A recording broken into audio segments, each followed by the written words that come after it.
We need rescue inside the auditorium, multiple victims. The United States has a problem with gun violence.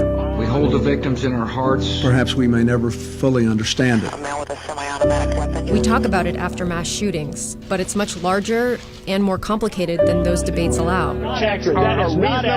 Here's what you need to know about the state of gun violence in America. It's true that the U.S. sees many more mass shootings than these other developed countries. Between 2000 and 2014, there were 133 mass shootings in public populated places. That's excluding gang violence and terrorism. Of course, the U.S. is a much larger country, but if you adjust for population size, it still ranks higher. Of these countries, Finland is next, with just 2 shootings over 14 years, but a much, much smaller population. And this type of tragedy seems to be happening more often in the U.S. Each of these squares represents a public mass shooting with 4 or more fatalities. Before 2011, they happened 6 months apart on average. But since then, only 2 months go by between them. I hope and pray that I don't have to come out again during my tenure as president to offer my condolences to families in these circumstances. That was October 1st, 2015. And just about 2 months later, yesterday, a tragedy took San Bernardino. Our first order of business is to send our thoughts and prayers to the families of those who've been killed. Public mass shootings get all the attention because they're often so indiscriminate. But the truth is, mass shootings are unlike most gun deaths in America.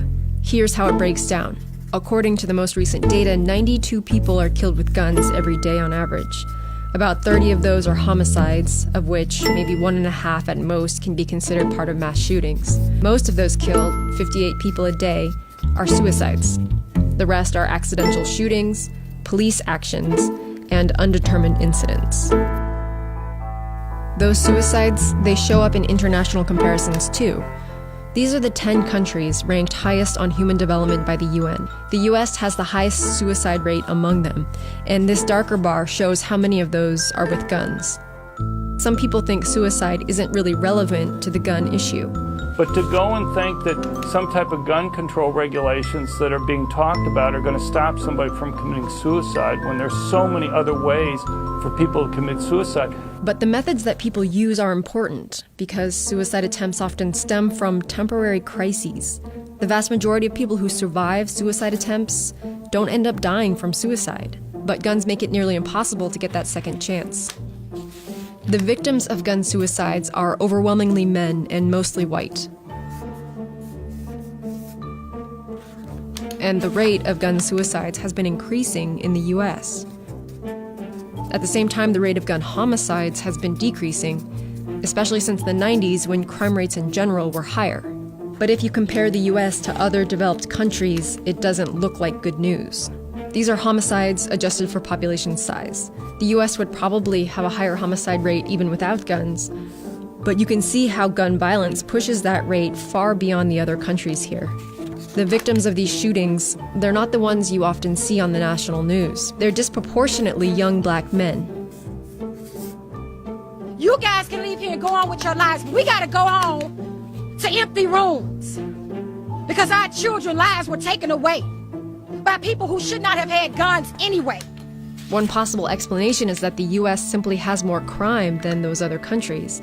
But if you set aside homicides for a moment and look at rates of burglary or assault, you don't see that same spike that you see with homicide. It's not that America has much more crime. It's that crime in the US is much more lethal. Altogether, the number of gun deaths in the US from 2000 to 2013 exceeds the number of Americans killed by AIDS, by illegal drug overdoses, the Iraq and Afghanistan wars, and terrorism combined. It should be clear by now that this level of gun violence is a uniquely American problem among the developed world. And here's one reason why. There are a ton of guns in the US. This chart shows the estimated number of guns by country. It's adjusted for population size, and it's still not even close. The question that I would like to ask is how on earth could he compile 13 guns? How can that happen? If you take a look back at the 10 countries with the highest levels of human development, you can see that it's relatively really easy to get a gun in the US. All of the other countries require a license to purchase most guns, and those purchases are recorded into an official registry. To get that license, people have to state a reason for why they want a gun. And in most of these countries, they have to pass a safety test and are required by law to store their guns safely.